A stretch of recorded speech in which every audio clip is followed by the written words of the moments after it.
Hello and welcome. Today I'm going to show you how to build in Project Zomboid. First, make sure you have the basic tools and materials needed for construction. Most early structures require a hammer, planks, and nails. You can get planks by sawing logs with a saw, and nails can usually be found in warehouses, garages, and tool sheds. Once you have the materials, open the building menu by right-clicking the ground where you want to build. From the menu, select Carpentry, then choose the structure you want to place, such as wooden walls, doors, crates, or stairs. A placement outline will appear showing where the structure will be built.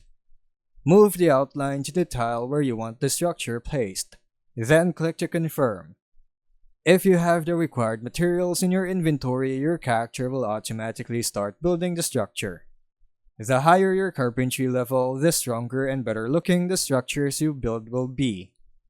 Keep in mind that some advanced structures require higher carpentry levels before they become available in the menu. And that's how you build in Project Zomboid. Thanks for watching.